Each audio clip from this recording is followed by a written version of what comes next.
नमस्कार, आप देख रहे हैं सुदर्शन न्यूज। मैं हूं आपके साथ शिवम दत्त मेहता। और देखिए 9 बज चुके हैं, समय हो चुका है आपके पसंदीदा शो जनमत का, एकमात्र ऐसा शो जहां आप हर खबर पर पोल के माध्यम से भाग लेते हैं। सोशल मीडिया प्लेटफॉर्म एक्स पर जाकर वहां आप वोट करते हैं तो नतीजे हम आपको दिखाते हैं जनमत में। और हर रोज की तरह नए मुद्दे आपके लिए लेकर आते हैं जनमत में। और आज कौन से मुद्दे आपके लिए लेकर आए हैं वो भी जरा चलिए फ्लोर ग्राफिक्स के माध्यम से एक बार देख लेते हैं कौन से आपके लिए विषय आज हम लेकर आए। जी हाँ, राज्यसभा में चर्चा की जो बात है उसके ऊपर क्या विवाद चल रहा है, क्या पक्ष और विपक्ष के बीच में खींचातानी है, वाद विवाद है, वार पलटवार है, वो सिलसिला बहुत काफी लंबे समय तक चला है और हंगामेदार ये पूरा सेशन लगातार हर बार रहा है। इसके बारे में आपको विस्तार से बताएंगे। चलिए फिर राज्यसभा के बाद फिर बंगाल में शरिया, चलिए शरिया लगेगा नहीं लगेगा वो उसका एक नमूना इस बात से दिखा दिया गया है कि भाई फ्राइडे को एक जगह यानी मुर्शिदाबाद में छुट्टी की मांग कर दी गई है, बोल दिया गया, अनाउंसमेंट कर दिया गया है बाकायदा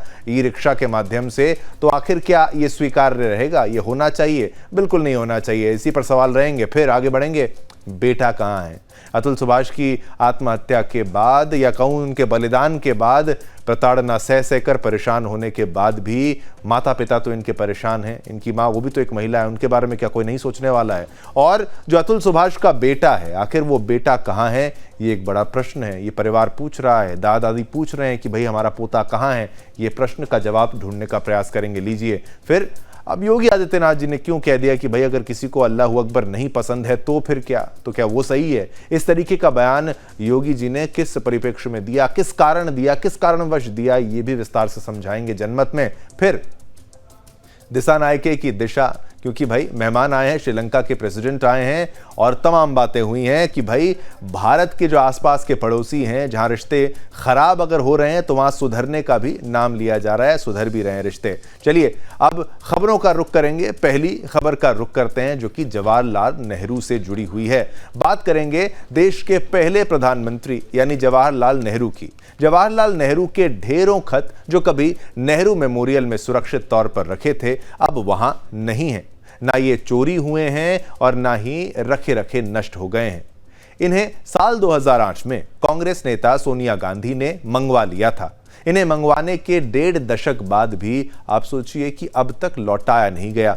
पहले भी सितंबर में लेटर लिखकर मांगा गया था और अब एक बार फिर इन्हें देश की धरोहर बताते हुए वापस मांगा जा रहा है। राहुल को लिखे लेटर में कहा गया है कि वे ओरिजिनल नहीं दे सकते तो डिजिटल या फोटोकॉपी ही भिजवा दें। पूर्व पीएम नेहरू जी के ये कौन से खत थे और ये किसने लिखे थे? अब इन्हें वापस क्यों मांगा जा रहा है और कौन मांग रहा है? आइए समझें। दरअसल जवाहरलाल नेहरू के ये पत्र केवल एडविना माउंटबेटन से जुड़े ही नहीं हैं, बल्कि एल्बर्ट आइंस्टाइन, जयप्रकाश नारायण, पद्मजा नायडू, विजय लक्ष्मी पंडित, अरुणा आसिफ अली, बाबू जगजीवन राम के बीच के संवाद भी इसमें हैं। इनमें लेडी माउंटबेटन, एडविना माउंटबेटन को लिखे हुए खत भी मौजूद हैं। सरकार अब इस मसले पर राहुल गांधी और सोनिया गांधी को आड़े हाथों ले रही है। बीजेपी के प्रवक्ता संबित पात्रा ने कहा है कि सोनिया गांधी ने इन खतों को गायब कर दिया है। यह पहली बार नहीं है कि नेहरू के खतों को लेकर बवाल मचा है। पहले भी एडविना माउंटबेटन और नेहरू के बीच हुए पत्राचार पर बीजेपी कांग्रेस को निशाने पर लेती रही है, निशाना साधती रही है। ऐसे में गांधी परिवार का इन लेटर को मेमोरियल, जो कि अब प्रधानमंत्री संग्रहालय एवं पुस्तकालय के नाम से जाना जाता है, से मंगवाना और फिर बार बार कहने पर भी ना लौटाना संदेह पैदा करता है। ये वे दस्तावेज हैं जो मेमोरियल को दान किए गए थे। इनमें नेहरू के एडविना माउंटबेटन, एल्बर्ट आइंस्टाइन जैसी हस्तियों के साथ हुए पत्राचार यानी लेटर्स जो भेजते हैं उन्हें पत्राचार कहते हैं, वो शामिल हैं। पहले ये सारी चिट्ठियां नेहरू मेमोरियल के पास थीं, लेकिन 2008 में सोनिया गांधी ने वहां से 51 कार्टन अपने एक प्रतिनिधि भेजकर मंगवाए और एक बार फिर अब नेहरू मेमोरियल के सदस्य और इतिहासकार रिजवान कादरी ने इन्हें वापस मांगने के लिए लेटर लिखा है। ये लेटर राहुल गांधी को लिखा गया है कि वे नेहरू से जुड़े दस्तावेजों के वे 51 डिब्बे लौटाएं जो सोनिया गांधी ले गई थी। संबित ने तो आरोप लगाया है कि नेहरू और माउंटबेटन की वाइफ के बीच जो खत लिखे गए थे वह उसे गायब कर दिया गया है। नेहरू और जयप्रकाश नारायण के बीच जो संवाद हुआ था वो राष्ट्र की संपत्ति थी और उन लेटर्स को वापस किया जाना चाहिए। संपित कहते हैं कि मुझे इस बात की उत्सुकता है कि नेहरू जी ने एडविना माउंटबैटन को क्या लिखा होगा जिसे सेंसर करने की आवश्यकता थी। अभी उस तरफ जा रहा है। मीडिया रिपोर्ट्स के मुताबिक इतिहासकार कादरी ने लेटर लिखकर कहा कि राहुल अपनी माताजी से बात करिए और ये सारे पेपर्स लौटाइए क्योंकि ये राष्ट्र की धरोहर हैं। हर हिंदुस्तानी को यह अधिकार है कि उनके पहले प्रधानमंत्री किससे क्या बात कर रहे थे और कौन से दस्तावेजों पर साइन कर रहे थे, ये देश को पता होना चाहिए। कादरी ने कहा कि सोनिया गांधी से कोई जवाब नहीं मिलने के बाद ही उन्होंने राहुल गांधी को एक और पत्र लिखा। बता दें कि PMML सोसाइटी का कार्यकाल 4 नवंबर 2024 को समाप्त होने वाला था, लेकिन संस्कृति मंत्रालय ने इसे 13 जनवरी 2025 तक 2 महीने का विस्तार दिया है। तो नेहरू के किन खतों पर बवाल मचा है, ये सवाल है। और सोनिया के पास कब से ये खत हैं और राहुल गांधी से क्यों मांगे जा रहे हैं खत, ये बड़े प्रश्न आपके लिए। लेकिन देखिए, जनमत कार्यक्रम में हर खबर पर ऐसा नहीं मैं बोलूं आप सुने बात वहां खत्म हो जाए। आप भी, जनता भी वोट करती है, जनमत में यही होता है। तो पोल के माध्यम से आपसे हमने सोशल मीडिया प्लेटफॉर्म एक्स पर जो प्रश्न पूछा वो भी आपको बता देते हैं। वापस लौटाने चाहिए नेहरू के खत, ये हमने आपसे सोशल मीडिया प्लेटफॉर्म एक्स पर जो प्रश्न पूछा, उत्तर आप देख लीजिए। 93% 93% लोगों ने कहा हां, वापस लौटाने चाहिए नेहरू के खत, यानी वो लेटर्स जो हैं वापस देने चाहिए।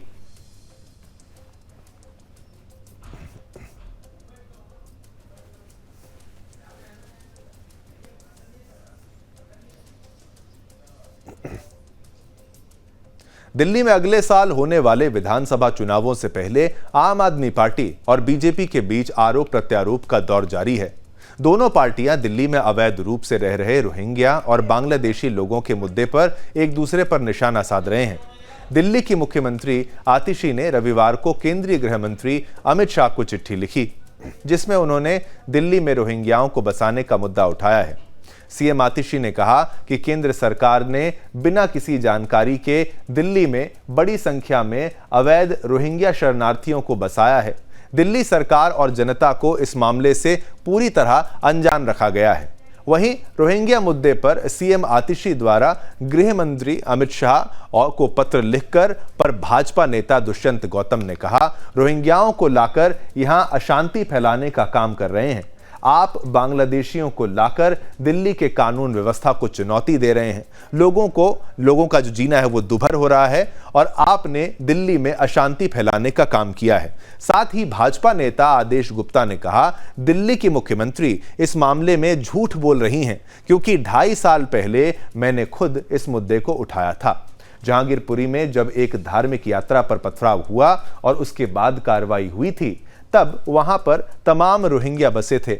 ये कई जगहों पर रोहिंग्या और बांग्लादेशियों को बसाने के लिए केजरीवाल सरकार ने टेंट लगाकर दिए, पानी और राशन की व्यवस्था की।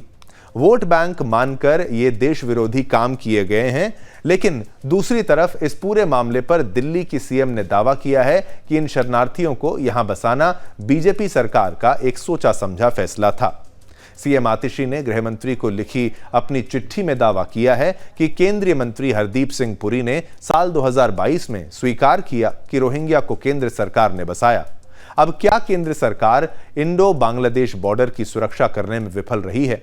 क्या कुछ बयान सामने आ रहे हैं और कैसे हो रही है तू मैं?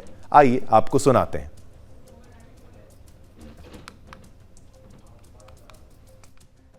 देखिएगा, साफ साफ जाहिर है ये रोहिंग्या को लाकर जहां पे अशांति फैलाने का काम कर रहे हैं। और मैं नहीं कह रहे, अमानतुल्लाह खां उनका ही विधायक है। उन्होंने 10-10 हजार रुपए दिए, उनको खर्चे के पैसे दिए, उन्हें पूरी बस्ती बसाई है उन्होंने। आप बांग्लादेशियों को लाकर दिल्ली के लॉ एंड ऑर्डर को चैलेंज कर रहे हैं। आप लोगों का जीना दुभर कर दिया है। आप रोहिंग्या के लिए, बांग्लादेशियों के लिए पैसे देते हैं। हमारे पंडित नहीं है, हमारे पुजारी नहीं है, उनको 1 रुपया नहीं देते। आप मौलवियों को पैसे देते हैं। ध्रुवीकरण आप कर रहे हैं, हम ध्रुवीकरण नहीं कर रहे। हम तो विकास की राजनीति कर रहे हैं, हम सेवा की राजनीति कर रहे हैं। इसलिए अब दिल्ली गुमराह होने वाली नहीं है। दिल्ली को पता है कि बांग्लादेशियों को किसने बसाया है, बांग्लादेशियों को किसने जगह दी, बांग्लादेशियों को किसने 10-10 हजार रुपए दिए, ये सब पता है सबको। इसलिए अब दिल्ली की जनता को केजरीवाल गुमराह नहीं कर सकते। देखिए, दिल्ली की माननीय मुख्यमंत्री जी बिल्कुल इस मामले में झूठ बोल रही हैं, क्योंकि आज से 2.5 साल पहले मैंने स्वयं इस मुद्दे को उठाया था और आपको ध्यान होगा जहांगीरपुरी के अंदर जब वहां पर एक धार्मिक यात्रा पर पथराव हुआ था और उसके बाद कार्रवाई हुई थी, वहां पर तमाम रोहिंग्या बसे हुए थे और जब उस दौरान फैक्ट चेक हुआ था, काफी पत्रकारों ने भी उसको चेक किया था, कई जगह रोहिंग्याज और बांग्लादेशी को बसाने के लिए बाकायदा केजरीवाल सरकार ने टेंट लगाए, उनको आवास दिए, उनको पानी की सुविधा दी, उनके लिए नल मुहैया कराए, उनके लिए टैंकर मुहैया कराए और उनके लिए यहां तक कि राशन की व्यवस्था की। ये खुद उस समय देखा गया था और ये केजरीवाल सरकार ने आम आदमी पार्टी के विधायकों को निर्देश थे केजरीवाल की तरफ से कि वहां आप जितने भी रोहिंग्याज बांग्लादेशी इनको बसाइए, क्योंकि ये हमारे वोट बैंक हैं।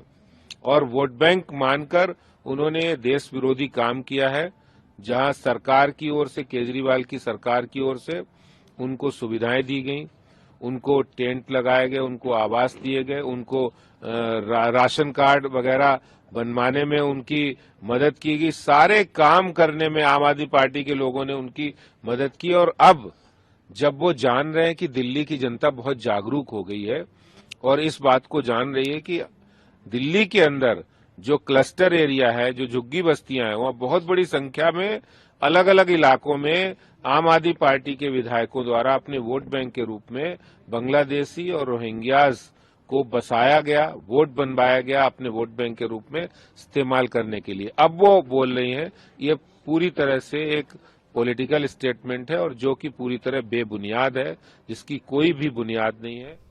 चलिए, रोहिंग्याओं का जो मामला है वो लगातार तूल पकड़ता जा रहा है। इसमें जिम्मेदार कौन है, ये तो भाई दोनों पार्टियों के बीच में वाद विवाद का सिलसिला चलता रहेगा। लेकिन हमने आपसे प्रश्न पूछा क्योंकि जनमत में आप ही की चलती है, जनता जनार्दन की। आपने क्या मत दिया है? सोशल मीडिया प्लेटफॉर्म एक्स पर हमारा प्रश्न था, रोहिंग्याओं को बसाने पर आपका हाथ है? हाँ बोलने वाले 97%, यहां भी 97% और 3% ना बोलने वाले।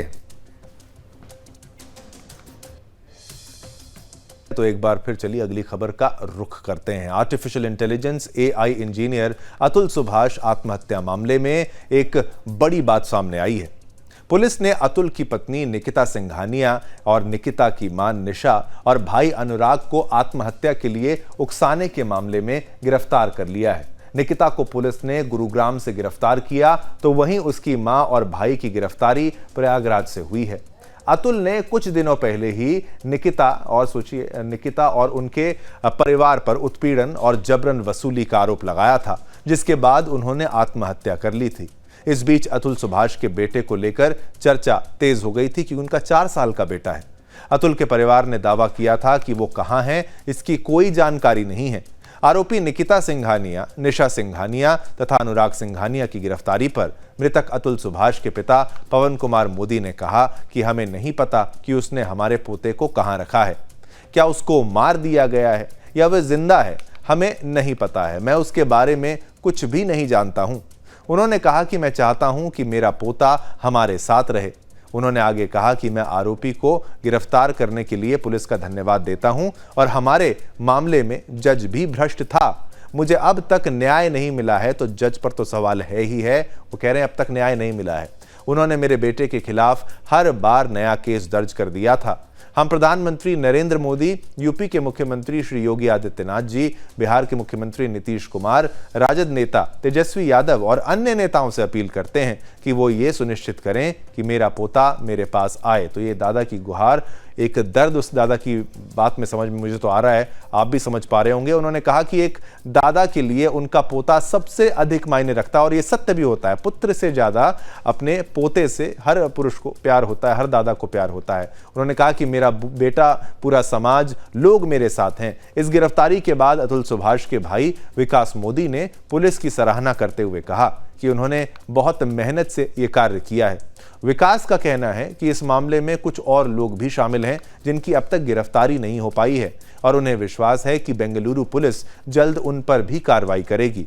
अपने भतीजे को लेकर विकास मोदी ने चिंता व्यक्त करते हुए कहा कि उसके हालत को सार्वजनिक किया जाए और अगर संभव हो तो उसकी देखभाल उन्हें सौंपी जाए। तो ये भाई भाई का प्रेम भी आप देखिए, जो कह रहा है कि उसकी देखभाल वो खुद करेगा और दादा तो करेंगे, इस वृद्धावस्था में भी वो करेंगे। मां का हाल तो देख ही रहे हैं आप। उन्होंने कहा कि उनका परिवार भतीजे को अपने पास रखने के लिए पूरी तरह तैयार है और उसकी उचित परवरिश करना चाहता है ताकि वे एक बेहतर जीवन जी सके। आपको बता दें कि सुभाष का शव 9 दिसंबर को दक्षिण पूर्व बेंगलुरु के उनके मुन्ने को लालू वाले घर पर फंदे पे लटका मिला था। सुभाष ने वीडियो तथा सुसाइड नोट में आरोप लगाया था कि उससे अलग रह रही उसकी पत्नी और ससुराल वालों ने झूठे मामलों में फंसाकर तथा लगातार उत्पीड़न कर उसे आत्महत्या के लिए मजबूर किया। मराठा हल्ली पुलिस ने आत्महत्या के लिए उकसाने का केस दर्ज किया तथा निकिता और 2 अन्य को अरेस्ट किया है। लेकिन एक सवाल अभी भी बरकरार है कि सुभाष का बेटा कहां है, और ये सवाल सभी के लिए, क्योंकि जहां बेटा लाश बन चुका है तो वहां पोते की तलाश अब भी जारी है और गिरफ्तारी जो है वो हो रही है, लेकिन बेटे का मिलना भी बहुत जरूरी है। चलिए, ये खबर हमने आपको बताई और इसका मुख्य कारण ये था कि आखिर बेटा कहां है।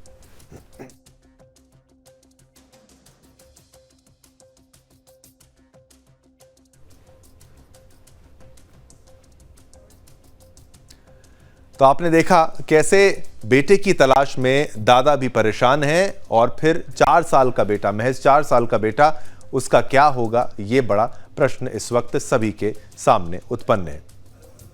अब उत्तर प्रदेश के मुख्यमंत्री श्री योगी आदित्यनाथ जी ने 16 दिसंबर को विधानसभा के शीतकालीन सत्र के दौरान विपक्ष पर कड़ी प्रतिक्रिया व्यक्त की है। इस दौरान उन्होंने समाजवादी पार्टी और अन्य विपक्षी दलों को बहराइच और संभल के मुद्दे पर घेरा। मुख्यमंत्री ने जय श्री राम और अल्लाहू अकबर के नारों पर भी अपने विचार रखे। सीएम ने कहा कि अगर कोई हिंदू ये कहे कि उसे अल्लाहू अकबर का नारा अच्छा नहीं लगता तो क्या ये ठीक होगा। उन्होंने कहा कि यदि कोई जय श्री राम का नारा देता है तो उसे चिढ़ाना नहीं माना जाना चाहिए। उन्होंने ये भी कहा कि सूर्य, चांद और सत्य को लंबे समय तक छिपाया नहीं जा सकता और सत्य जल्द सामने आएगा। इसी पर हमारी ये खास रिपोर्ट देखिए और मामले की गंभीरता को भी समझिएगा।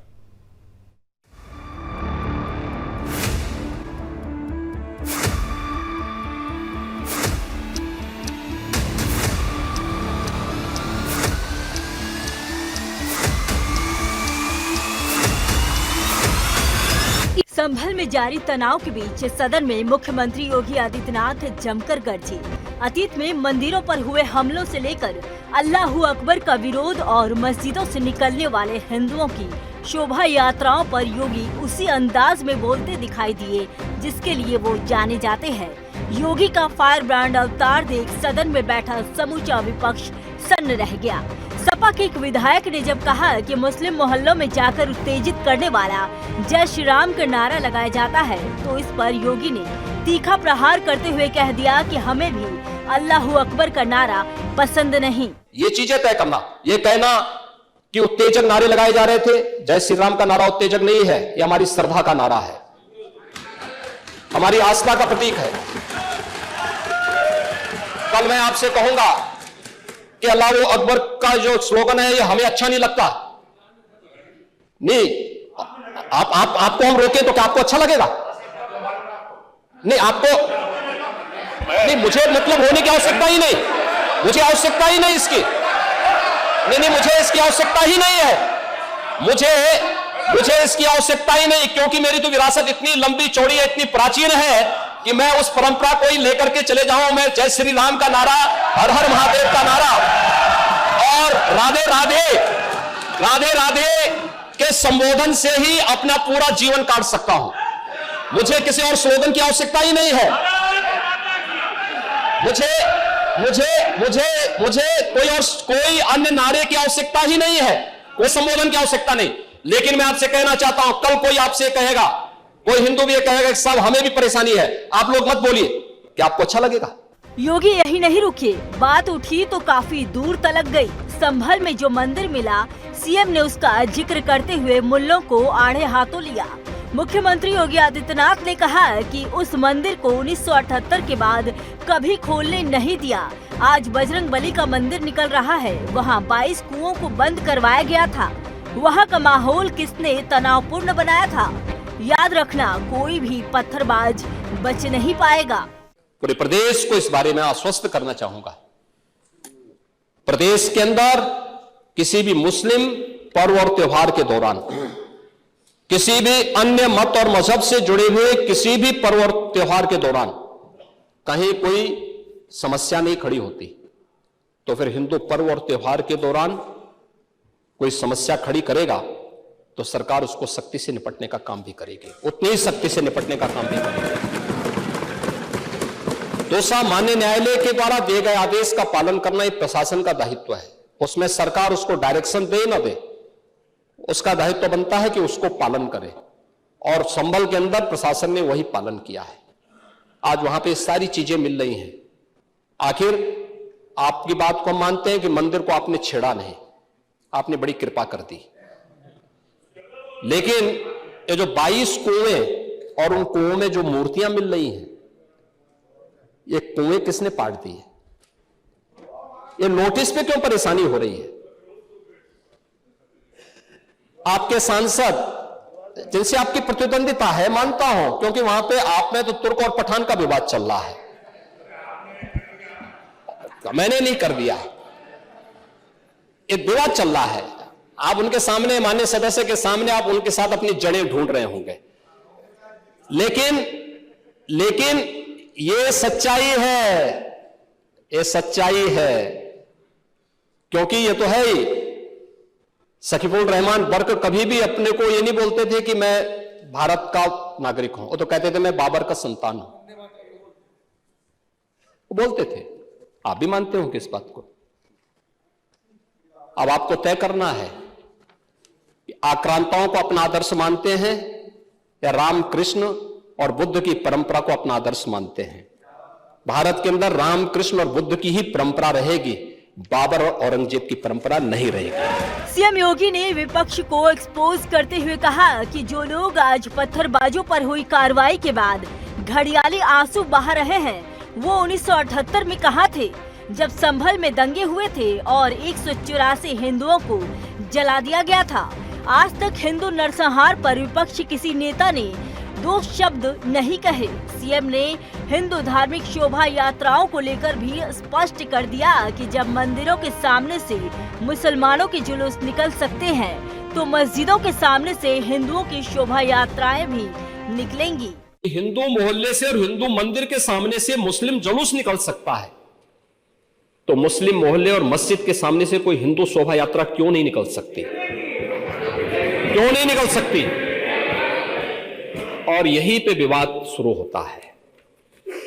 यानी आप चाहते हैं कि आपके पर्व और त्योहार तो शांतिपूर्ण तरीके से मनाए जाएं। कौन नहीं कहता भी? आपके संभल में तो शिया सुन्नी का भी विवाद हुआ था। 1976 में पूरा विवाद तो शिया सुन्नी का था। उस समय जामा मस्जिद के कब्जे को लेकर के इसी बात का विवाद था। आप इस सच को धूल मत डालिए उस सच पे। और लखनऊ का शिया सुन्नी विवाद ये भारतीय जनता पार्टी की सरकार के समय ही समाप्त हुआ है। उत्तर प्रदेश के मुख्यमंत्री योगी आदित्यनाथ जिस अंदाज के लिए जाने जाते हैं, उसी अंदाज में आज उन्होंने विपक्ष के वोट बैंक वाली सियासत को आड़े हाथों लिया। कुल जमा ये है कि योगी ने अपने आक्रामक संबोधन से जिहादियों के सभी तर्कों को फाड़कर फेंक दिया और ये स्पष्ट भी कर दिया कि जो जिस भाषा में समझेगा उसे उसी भाषा में समझाया जाएगा। Bureau report, Sudarshan news.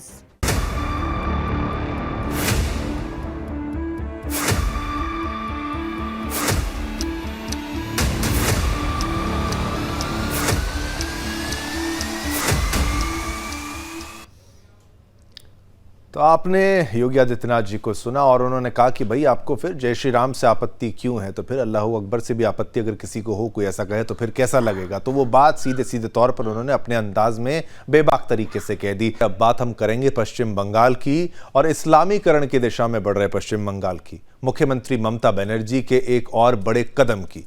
हालांकि आप लोगों में से बहुत सारे हमारे दर्शक इस बात का विरोध भी कर रहे होंगे, क्योंकि बहुत सारे लोगों का मानना है कि बंगाल का तो इस्लामीकरण पहले से ही हो चुका है, तो फिर उस दिशा में बढ़ रहे कदम का क्या मतलब है।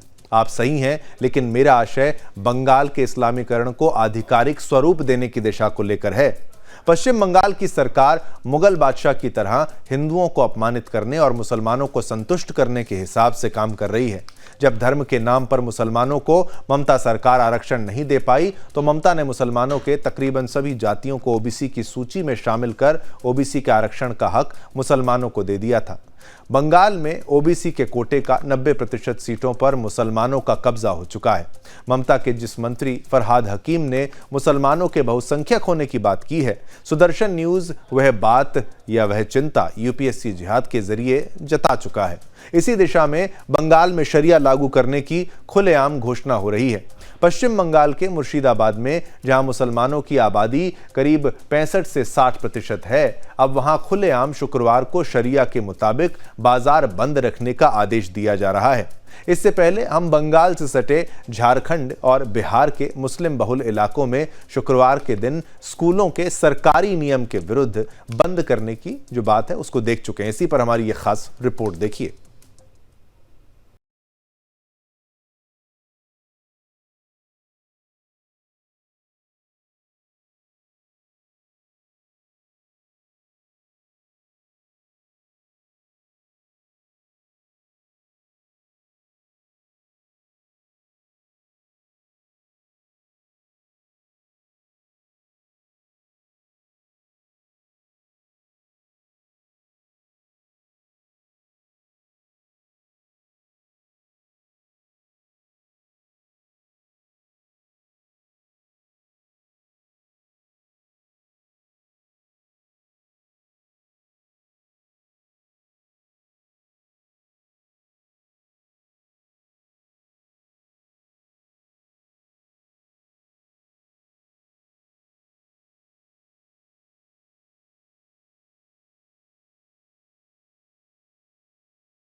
इसलिए संभव हो पाया क्योंकि यहाँ की जनसंख्या में बड़ा फेरबदल हुआ।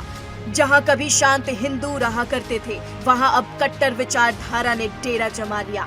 जहाँ जहाँ इन मल्लेछों की जनसंख्या बढ़ती है, वैसे वैसे शरिया की झलक दिखाने वाली घटनाएं सामने आती हैं। अगर ताजा घटना की बात करें तो 2 दिन पहले ही पश्चिम बंगाल में कोलकाता के मेयर और टीएमसी के मंत्री ने एक विवादित बयान दिया, जिसकी वीडियो भी सोशल मीडिया पर वायरल है, जिससे मेयर फरहाद हकीम ने गैर मुसलमानों को दुर्भाग्यपूर्ण बताया और हिंदुओं को इस्लाम में परिवर्तित करने का दबाव बनाया।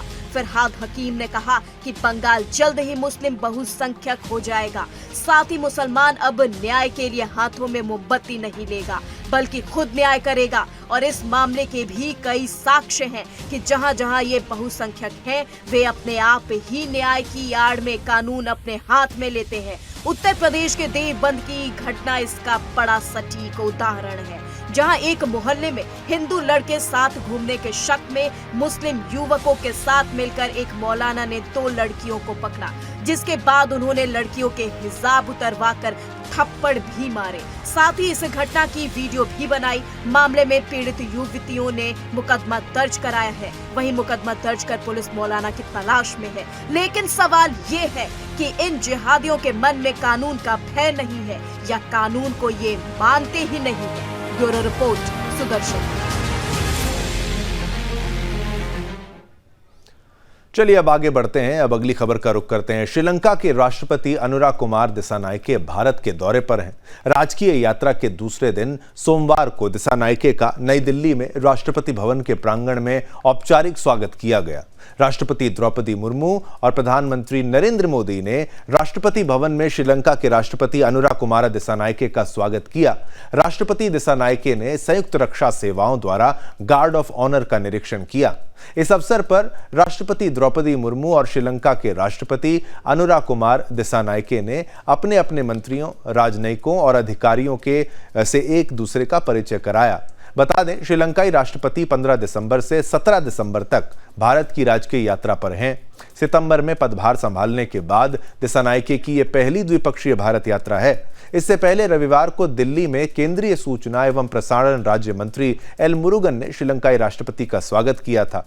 राष्ट्रपति दिसानायके ने वित्त मंत्री निर्मला सीतारमण, विदेश मंत्री एस जयशंकर से मुलाकात की। एक्स पर एक पोस्ट में राष्ट्रपति दिसानायके ने कहा, भारत की मेरी आधिकारिक यात्रा के दौरान मुझे वित्त मंत्री निर्मला सीतारमण, विदेश मंत्री एस जयशंकर और राष्ट्रीय सुरक्षा सलाहकार अजीत डोभाल के साथ सार्थक चर्चा में शामिल होने का सौभाग्य मिला। हमारी बातचीत भारत श्रीलंका आर्थिक सहयोग को मजबूत करने, निवेश के अवसरों को बढ़ाने, क्षेत्रीय सुरक्षा को बढ़ावा देने और पर्यटन और ऊर्जा जैसे प्रमुख क्षेत्रों को आगे बढ़ाने पर केंद्रित थी।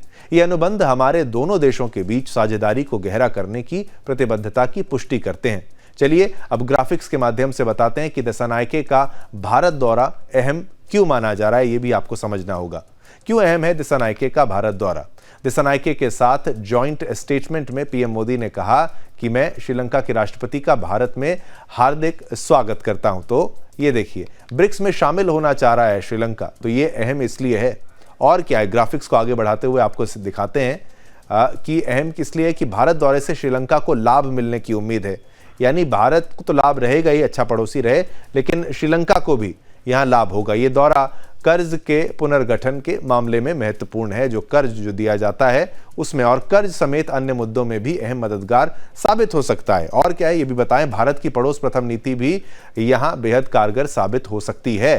भारत से श्रीलंका एलएनजी सप्लाई लाइन के लिए मुलाकात जरूरी है। भारत श्रीलंका के बीच निवेश और वाणिज्यिक संबंधों को बढ़ावा यहां पर मिलेगा। और इसमें क्या है, इसमें यात्रा से दोनों देशों के बीच बहुआयामी और पारस्परिक रूप से ये लाभकारी है। तो अहम है ये, और भारत श्रीलंका के सहयोग और मजबूत होने की यहाँ पर उम्मीद है। ये बिल्कुल आप समझेंगे इस पूरी बात को, तो भारत श्रीलंका के सहयोग और मजबूत होने की बात यहाँ पर सामने आती है और भारत श्रीलंका संबंधों को गहरा करने पर जोर यहाँ पर है।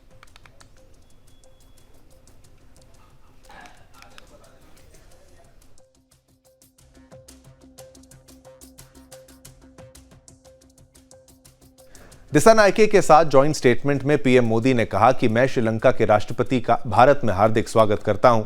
मुझे खुशी है कि राष्ट्रपति बनने के बाद अपनी पहली विदेश यात्रा के लिए भारत को चुना है। इस यात्रा से दोनों देशों के रिश्तों में नई ऊर्जा का सृजन हो रहा है। हमने अपनी साझेदारी के लिए एक फ्यूचरिस्टिक विजन जो है वो यहां पर अपनाया है। तो ये बात थी श्रीलंका और भारत के रिश्तों की और दिसानायके के यहां पर आने की। चलिए अब आगे बढ़ते हैं, अगली खबर का भी तुरंत रुख कर लेते हैं फटाफट।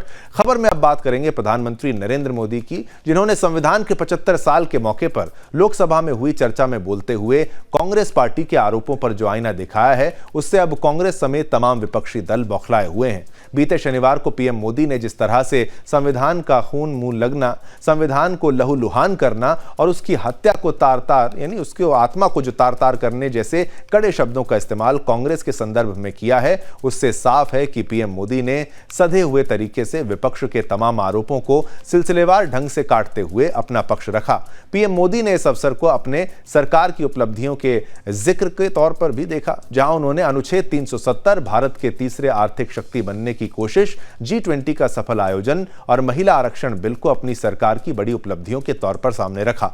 पीएम मोदी ने मातृभाषा, मातृशक्ति को दिए जा रहे अवसरों का जिक्र करते हुए कहीं न कहीं देश की आधी आबादी की बात भी की। पीएम मोदी ने शनिवार को संविधान पर चर्चा के दौरान कांग्रेस को संविधान का शिकार वाली पार्टी बताया। उन्होंने ये भी कहा कि इतिहास कह रहा है कि नेहरू से लेकर राजीव गांधी तक सभी ने संविधान का दुरुपयोग किया। इनकी नई पीढ़ी ने उसी रास्ते पर है।